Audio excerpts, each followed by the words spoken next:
Peace, two peace, yo. Hey, I just left Cookie World of Fashion. Gara Gayn Cookie World of Fashion, yo. I just came down. Before I was there, I had to make a stop in the satellite International P Fight Club. I had to go there first. So after there, we had some fun with International P and Bougie Blazer. Then we went to Gara Gayn's Cookie World of Fashion. And me and Toya, me and Bougie Blazer tore it up. But now I'm back with y'all guys, man. Check it out, man. We about to do the read, relax, go sit back. Now I mean, get comfortable. We about to pop it off. Let me just get my legs stretched. We about to do the hike. We about to go into it. Now I mean, about to get into it. Are y'all ready? Are y'all ready? Yeah, I'm ready. So let's get it. Let's get it. Woo! Let's get it. This is going to be chapter. This is going to be chapter 4 of Gara Gayn's St. John New Building Kids, Age of the Kraken. Chapter 4. And chapter 4 is entitled. Hold on one second, bear with me. Is entitled. Hold up. It's entitled. It's titled, rather. Hold on one second. Okay, yeah. Hold on one second. Let's keep this. All right, cool. One second. Coming to y'all right now. I'm getting to chapter 4. Y'all gonna enjoy it, man. It's a special read today. Very lucrative tip. Pay attention to the jewel that's being dropped. Listen to my youth. Pay attention.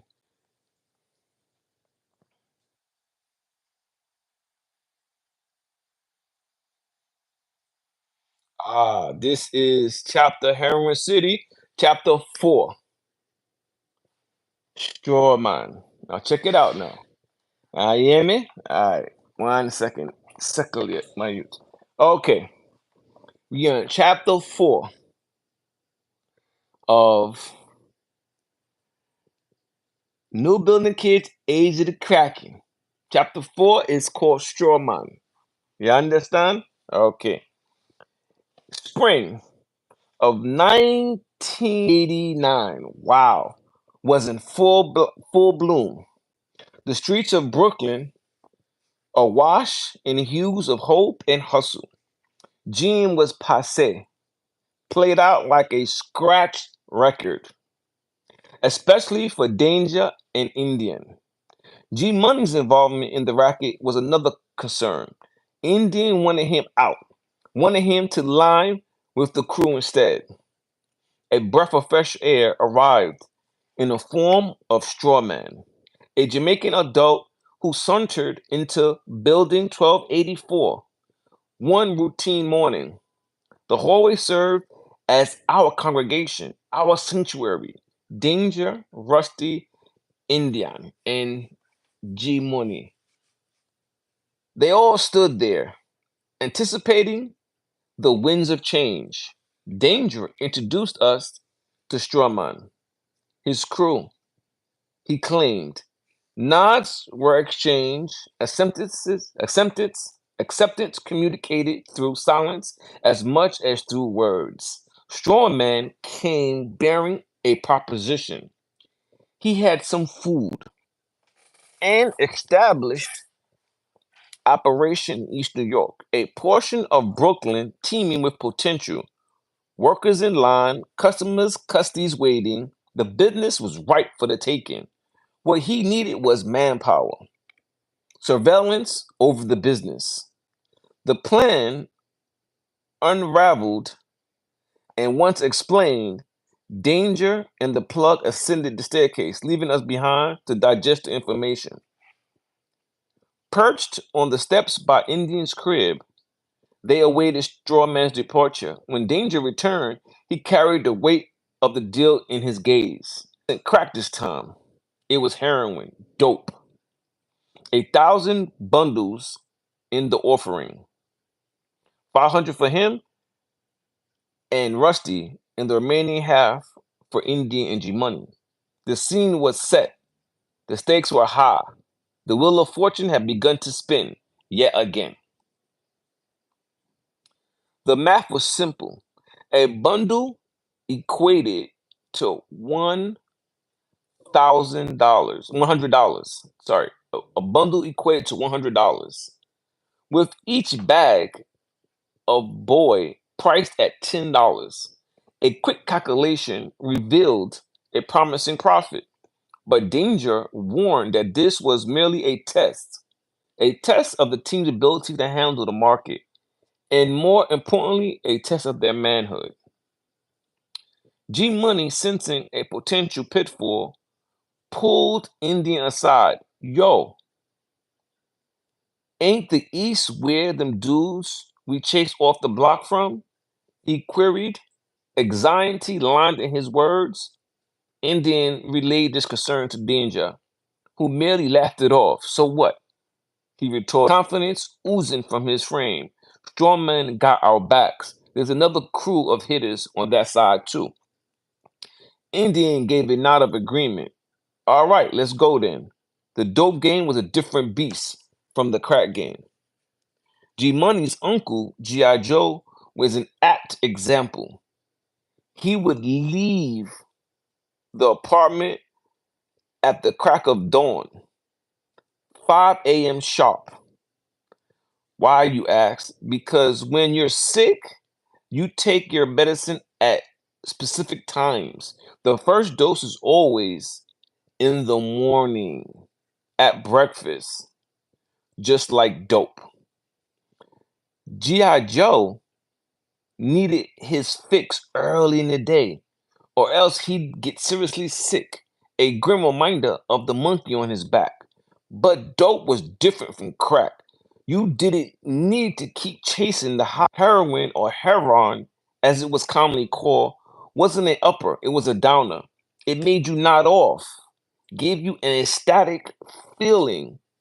Some guys loved it because, among other things, it kept them hard during sex. So the business was different, but the game was always the same.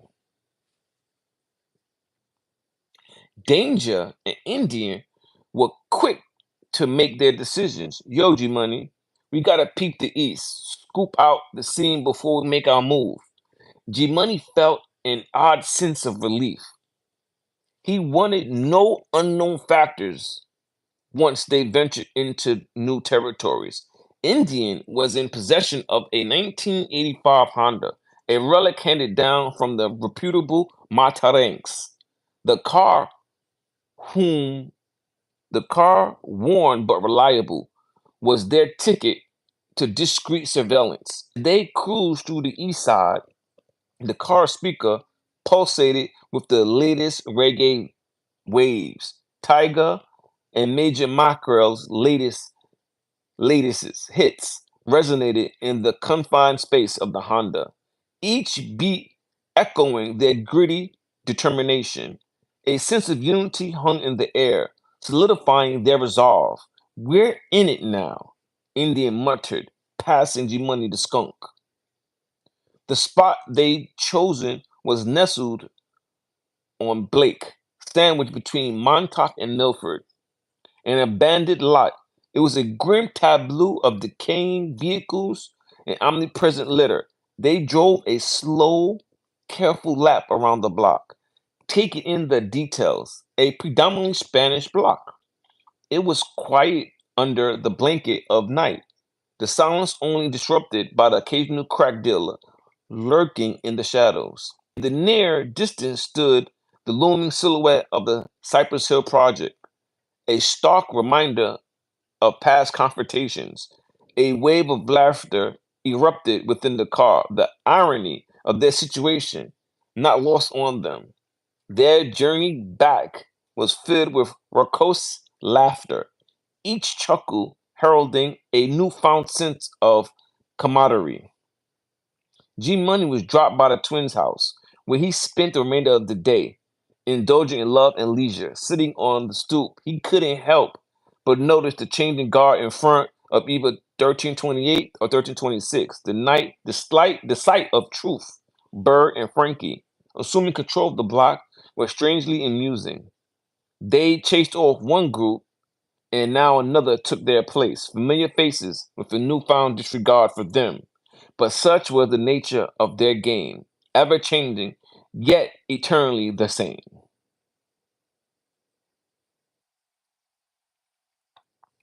As the last notes of the reggae hits faded away, they all tumbled into the Honda Accord, prime for their trip east. Indian Forever, the group's chauffeur, took the wheel. Hold on one second. Took the wheel. Maneuvering through the dimly lit streets with practiced ease, G Money, meanwhile, was in his own world. His mind, a world of calculation and strategies, planning, crowd control, and contemplating the smooth management of their workers. Danger, ever the visionary, was deep in thought, piecing together the big picture, figuring out how best to reinvest the earnings for the next mission. Rusty, the hustler of the group, wore his poker face, letting no one in on the thoughts running wild in his head. The car hummed with anticipation, a collective energy surging among them as they approached their destination.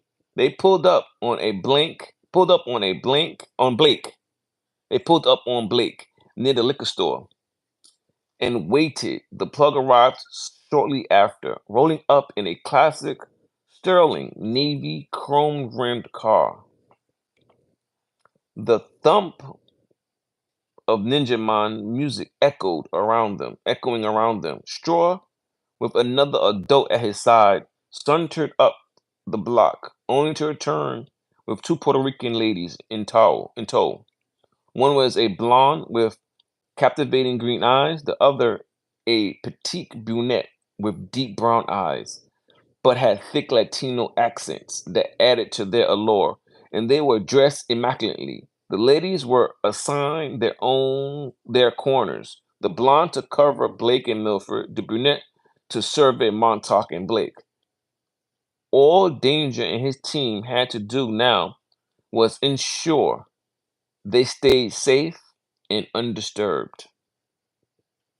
As the first rays of the sun started to peek over the horizon, G Money and Indian parked on Sutter and Milford, while Danger and Rusty set up camp on Blake and Montauk.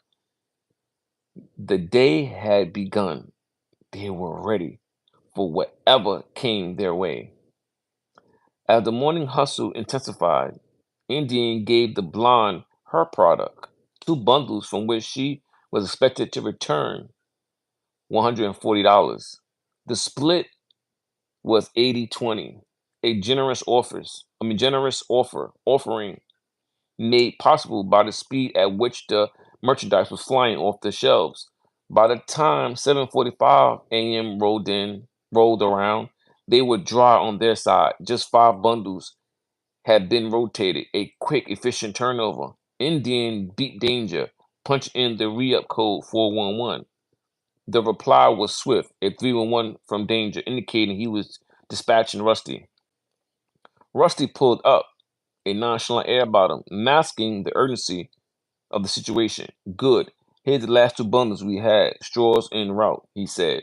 He laid out the plan. We should be making tracks by 11 a.m. Leave one bundle with our girl. If she messes it up, it's not on us. But she should have something on hand in case stragglers show up after we are gone. We've gone. Or we're gone. The next few hours saw them run through two more G packs. Not a bad haul for the first morning. The samples given out amounted to three bundles, a generous gesture that had been well received. Not one complaint about quality or quantity. That was a big win for a new package on the block. The girls, too, were pleased, basking in the glow of their newfound status, all except Rusty. He kept simple, except Rusty. He kept it simple, donning a polo jean and sneakers, not one for sartorial extravagance. Danger, with his low top ballies on, exuded a quiet, understated style. Indie Money, on the other hand, were more ostentatious. Their sound rags, travel fox shoes, and linen shirts setting them apart. Yet all of them knew better than to flaunt any of their jewels on the block. The ladies, drawn to their allure like moths to a flame, were a constant presence. However, it was later discovered that these women had a predilection for mixing weed with crack, a dangerous concoction that everyone knew would lead nowhere good. The deals was done swiftly. Danger, ever the businessman, passed Straw the cash from the sales of the three G packs. Straw, in turn, handed back their cut.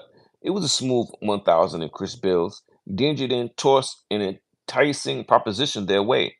Y'all want to reinvest this and just keep 100 for walk around cash? Rusty, ever the cautious one, wanted no part of it. He needed his cash up front, no questions asked.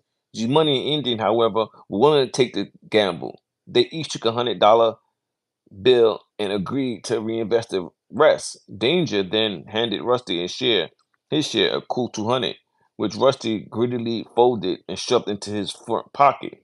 As they hit the block, they all carried on with their usual routine. Taking their usual walk down Troy Ave, they strolled into the local eatery, Champion's House. When they ordered their usual fare food, Danger chose the hearty oxtail with rice and peas. Indian opted for the spicy curry chicken with white rice. And G Money went for the comfort of stewed chicken with rice and peas. They each chose to wash it down with a refreshing carrot juice. As they reached for their pockets to pay, Danger held up a hand, insisting on picking up the tab and mundane end to what had been a productive day. Waking up to the shrill of the alarm clock, they returned to the block the next morning, each armed with $3,000 packs. Danger floated around, ensuring each girl only received two bundles at a time. G Money, always the voice of reason, cautioned Indian to moderate the distribution. We don't want to foster dependency. The message echoed and floated over to Danger, who gave Rusty the same directive. As the dawn broke, the lines of anxious customers started to grow. The blonde girl was noticeably jittier, so G Money took the reins out at the mouth of the lot. Indian, ever the pacifist, advised him to handle the situation with care and respect. Jermaine, taking this into stride, addressed the crowd calmly, managing to dissipate the tension. Their gratitude for the respectful treatment was evident, and both packs were gone before 9 a.m., leaving the streets bare. Danger was quick to call Straw, who promptly sent his gopher with the re-up, a hefty 5,000 pack. The plan was simple: sell until 11 a.m., and if there was anything left, hold it till morning. And as a new rule, they would always keep back two bundles, one for each girl. By the end of the day, they had doubled their previous day's earning. Rusty, ever the conservative one, insisted on his cut up front. This time it was a cool 400, which he pocketed immediately. The rest of the money was safely stashed away at Indian's crib. The burgeoning pile of cash was a testament to their ruthless yet calculated business acumen. When they returned home, it was already 2 p.m. in the afternoon. Danger promptly picked up his phone and beeped Gary, placing an order for a Big Eighth. While swinging by the restaurant around 4 p.m., be sure to have some grub ready for us. Don't bother cooking it. We'll handle that part, he instructed. Indian was the designated chef in the crew. His culinary skills was renowned in their circles. He had a knack for transforming basic ingredients into mouth-watering masterpieces. As they prepared to commence their mission to Champion House, the atmosphere was charged with an unusual excitement.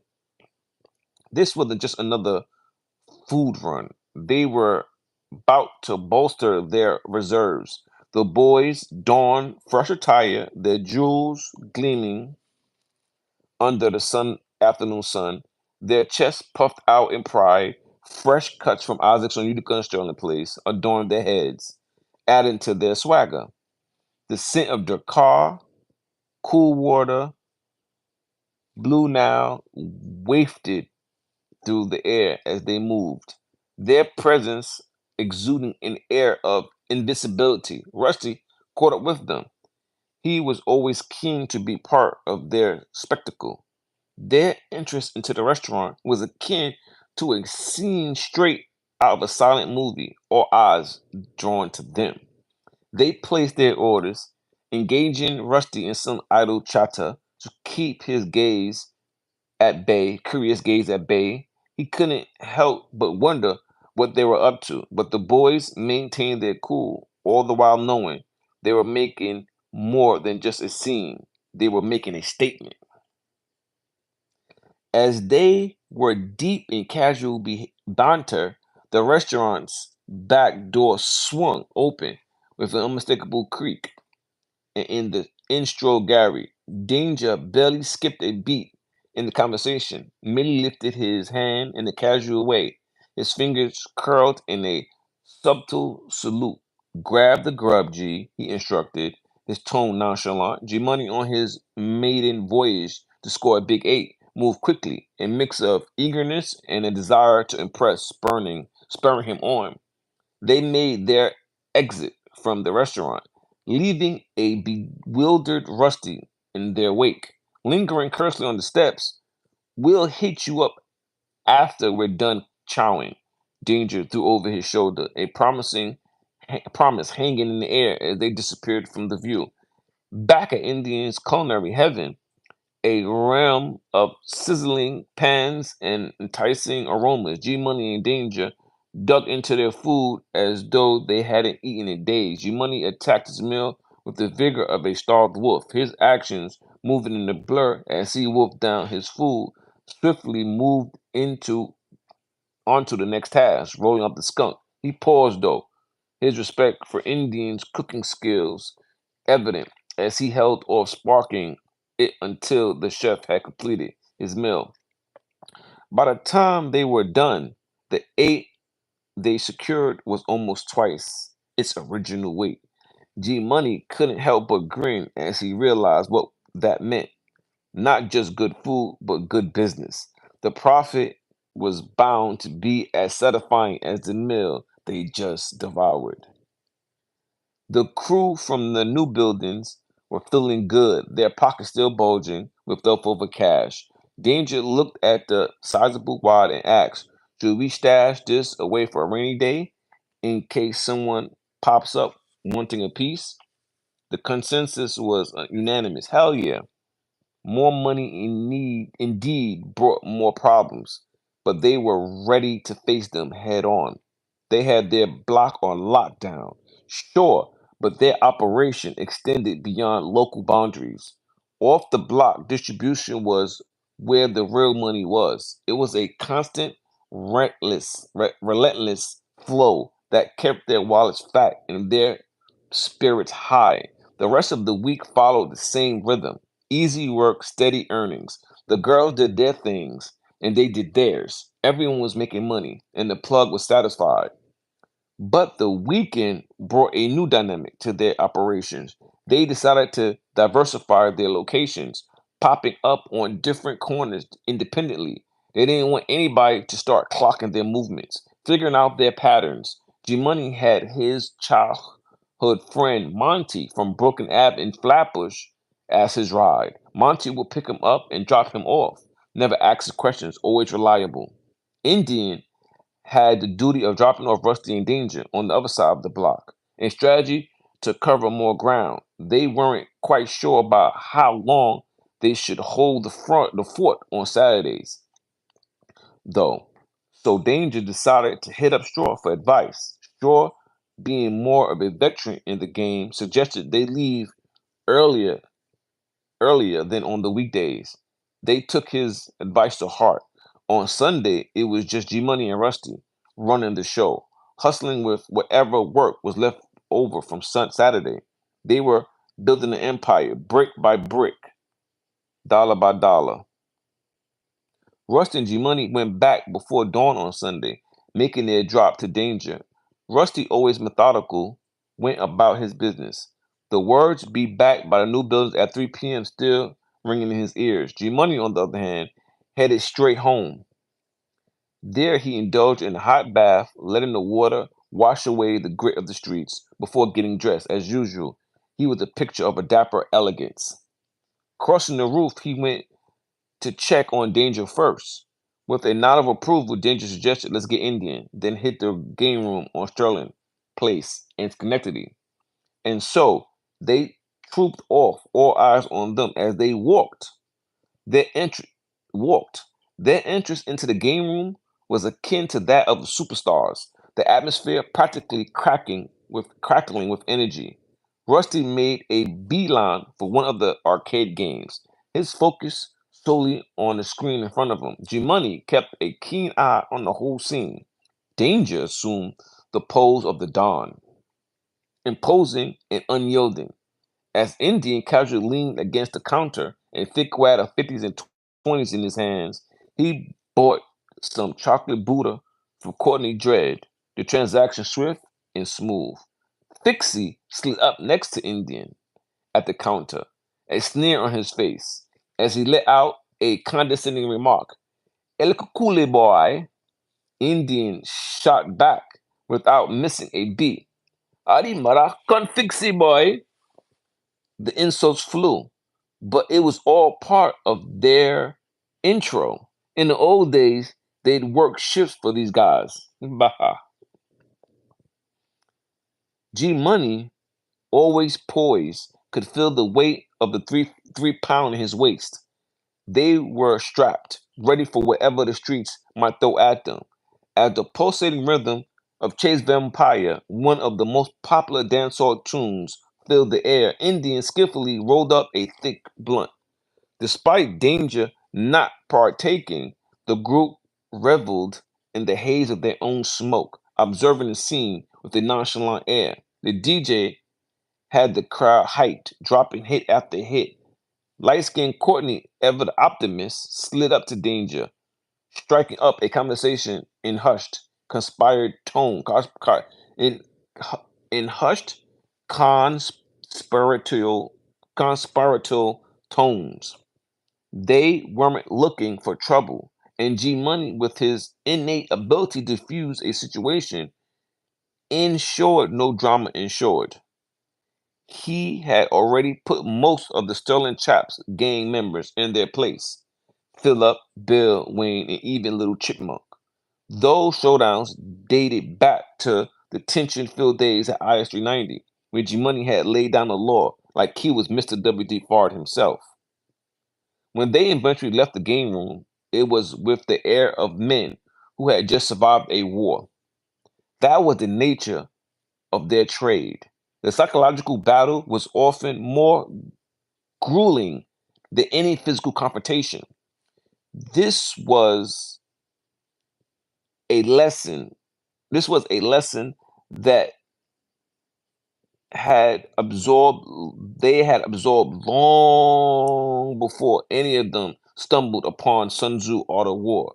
The mind was the first battleground, and every action, every word was a strategic move in the unforgiving chess game of street life. Another week slipped by, each day a carbon copy of the last. Our moves repeated like a scratch record. Our stats growing with consistency. It might have been Wednesday when G Money and Indian split half the work, a 5,000 pack. Danger and Rusty took an echo of their load and another 5,000 pack. We were coasting southbound on Milford, the city's pulse thrumming beneath us. When the D's undercover police descended upon us like vultures to a carcass. In a blink of an eye, G Money and Indian broke away, while Rusty and Danger shattered into the other direction. Once we hit the Johns, Indian beat Danger. Rusty rolled up, his face a mask of hardened determination. Where's danger? We ask, our hearts pounding in a syncopatic rhythm with the distant sirens. They banged, they bagged him on Sutter Ave, Rusty replied, his voice heavy with resonation. Resonation. Damn, Indian yelled, his voice echoing off the grimy alley walls. Hastily, Indian beat Strawman, delivering the 911. The terrorist command was to rendezvous by morning. Checking in with Rusty, Indian learned he was out for good. No intention of returning to the east. G Money in his signature cool said no doubt when asked if he was coming. So we found ourselves at Strawman's doorstep at the crack of dawn the next day. Strawman, ever the businessman, asked, "You still got the work?" Indian showed him what was left. Our hopes, fears, bundled in that single pack. Strawman, with the strategic mind of a seasoned general, gave us two simple instructions: deliver the bundles to the girls, and then blend into the shadows to watch the night unfold. The delivery was smooth. The girls tucked the bundles away with the practiced ease. We disappeared back into the shadows, watching the dance of the street unfold in the spill of the streetlights. Why the hell they came after us and not the girls? Indian muttered, eyeing the scene with a hawk's sharp gaze. G Money shrugged, his mind clearly wrestling with the same question. A sudden commotion split our conversation. At the end of the lot, a dark-skinned dope fiend was trying to strong arm the blonde. G Money, usually armed, cursed softly. He had left his piece at home after yesterday's fiasco. Spotting a discarded pipe, he sprang into action, snatched it up, and swinging it hard against the fiend's skull. The sound echoed off the nearby walls, but the fiend barely flinched. With a roar, he charged at G Money, sending him sprawling. Just as the situation began to spiral, Indian emerged from the shadows, holding a Tech 9 with a chilling calm. He fired into the air. The sudden eruption of gunfire sent the dope fiend scurrying off into the darkness. Indian, without missing a beat, gestured towards a nearby Mazda RX-7. We sprinted towards the car, jumped in, and peeled away from the chaos. When we returned to the block, we kept our ordeal to ourselves. Still, news traveled fast in the streets. Rusty knew, and it wouldn't be long before the whole crew knew about Danger being locked up. But Danger, always one step ahead, had already lawyered up. With his stash and a smart attorney, he was facing just 6 months, no problem, no probation, and the possibility of walking free in 4 months. Our game might have ended for the night, but it's true. All things do come to an end, even in our world. Now, I mean, that was chapter 4 of New Building Kids, Age of the Kraken. I hope y'all enjoy it, but I enjoyed it. But let me just give you some commentary before we pull it off, before I get off. But yeah, man, this story was lit because it has so many jewels. I hope y'all able to catch it. I'm gonna try to share with y'all the artwork of this from this book. Now I mean, see if y'all can see it. But you know how that it be. I be trying to show it to y'all. It be going back and forth. This is the Emerald City, the Heroin City, not Emerald City, Emerald City. Now I mean, this artwork is crazy. We're about to have an art gallery too. On soon. Next in July, we have an art gallery. Now I mean, and we're gonna show off the artwork in all the books. Yeah, but this Heroin City, man, is significant because you know it's showing you a man, the straw man from Wizard of Oz. I'm gonna stop right there, man. It's a dope fiend. You know what I mean? That's why he couldn't stand up. He's always falling down. He's always, you know what I mean, couldn't he had no back. He ain't no back, he ain't no brains. It ain't even about the brains, but he had no back to two. You know what I mean? And have no brains is also symbolic of not having a spinal cord. And you're always nodding when you have a spinal cord, right? That's what I'm talking about. Dolphins. This boy call them strongman. But yeah, man, this chapter, man, was unique for G Money, Danger, India because they took a risk of going into enemy territory. Because if you go back to chapter three, remember in chapter three, Travel Fox in the Wild Wild West, didn't they just go to war with them Brownville dudes? Yeah, and y'all didn't know they had went to war with those dudes from Eastern New York too. This is why when you see the artwork, you understand who they went to war with. Word, these guys were going to war for their territory and their turf, and these are juvenile kids. This is not like the West Side Highways. I mean, what is it? The was remember it was the Little Rascals, and then it was the West Side Boys.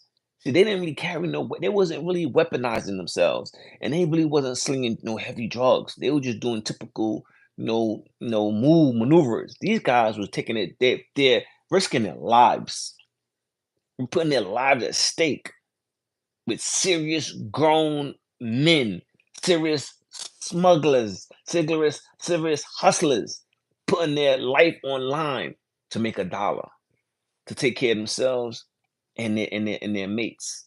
But this is the thing about St. John New Building kids. They had situations which was very alarmingly dangerous that they involved themselves in, but they tackled it with such strategic maneuvers, with such like they were on a ship driving through a typhoon or a hurricane, and they understood how to navigate, not to pull from it, but to go head on into it and then understand how they're navigating, understand what they were navigating. Because a lot of people, man, they navigate situations or they get into situations and don't have no idea of what they're doing. They're just freestyling and get nothing out of it. But at least with us, we had leadership and we had protocol, which people followed the curriculum of that protocol. And so we was able to deal with any situation that formed itself or manifested itself as a storm. We was able to handle it. We were able to weather the storm, no matter what kind of storm came. We dealt with it and we handled it. But one of the key things and factors about us was that we was about that money. Even down to Rusty. Rusty man didn't want to reinvest, but that's go to show. These young kids knew about reinvesting their monies. They wasn't about just putting all their eggs in one basket. They knew how to like, you know what? Let's diversify our portfolio. Let's do this, let's do that. So even though Rusty wasn't with that, but Rusty had his own plan when he was doing. Rusty was slinging his own little work at that time. So he didn't want to be in everything we were doing. But there was nothing wrong with that. That was the block. And that's what block loved because we had the power of the block. We didn't have to force him into a situation to work with us and things that we were doing. No, he was able to do his own thing. But that's the good thing that we had that type of ability to make those crucial calls and not hate on each other. We didn't find animosity because the brother wanted to do something else. That be our problem today, brothers and sisters. A lot of time we can't see us being with a brother and let a brother do something on his own independently. We wanna, nah, if you with me, you gotta do everything with me. You can't do nothing else. You gotta do everything with me and only me. And when it comes to you making money, you gotta make money with us. We gotta get a piece of everything you do. That's not how you work in our societies. Everyone does not have to do everything you want to do. Give people opportunity to grow and expand, and they might go and do something different and find out what they're doing is not correct, and they can't make money off of that. Come back to you. But what about if they can make a venue for you to make money there too? Bang. Or he might go to another venue and learn new trades, new skills, a new talent.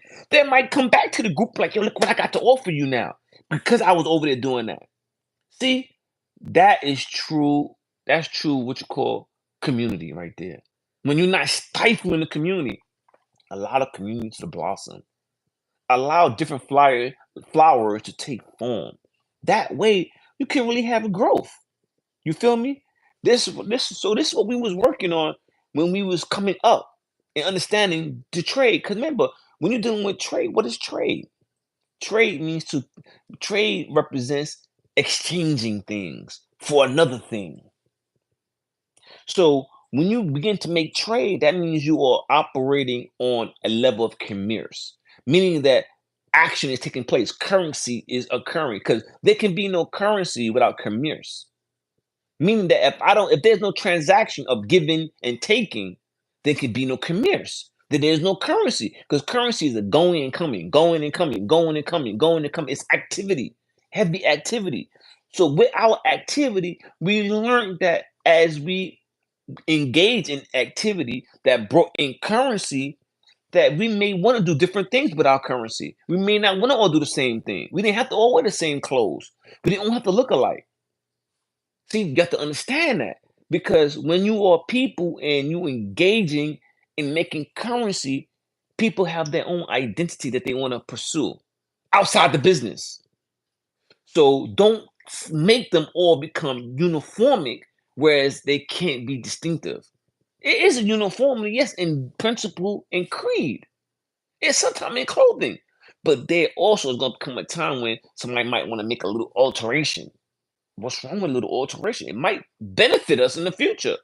Or that alteration might give us a sign of our weak link so that we can watch it and understand it. That, oh, that's our weak link. Let's be prepared for when something occur so we could be ready to chain up and link up even and make become even stronger when that link crack.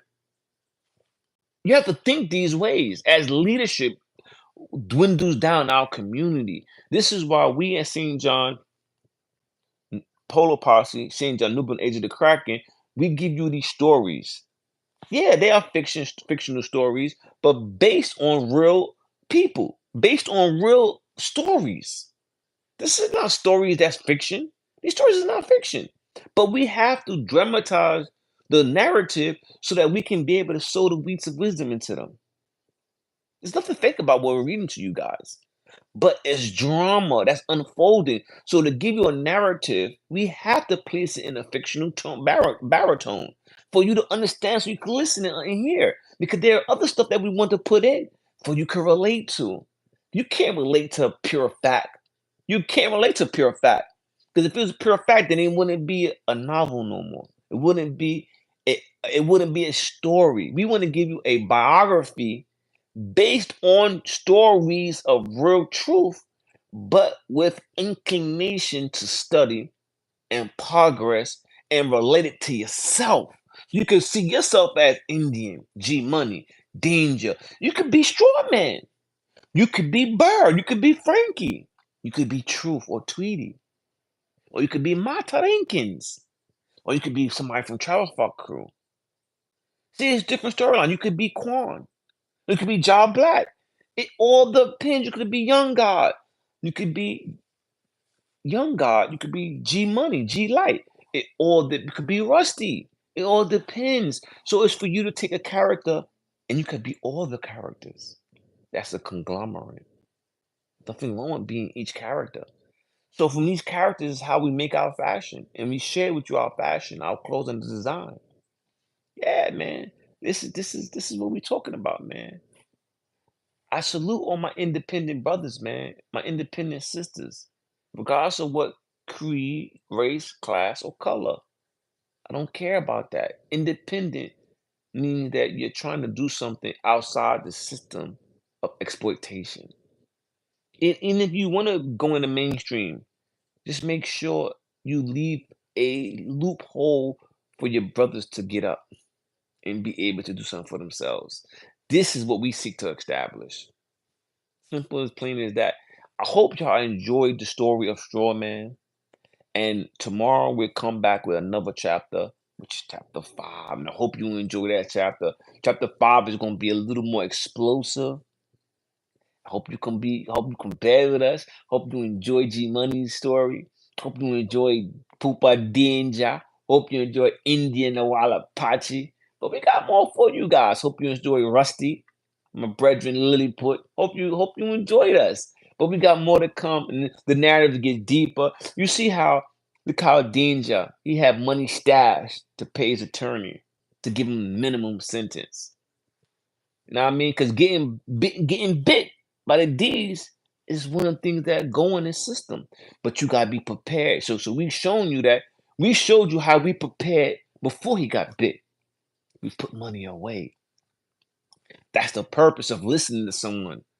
No, never think you too big headed to listen to someone. Be too big hearted to listen to someone. Good advice is good advice no matter who it comes from. Plain and simple.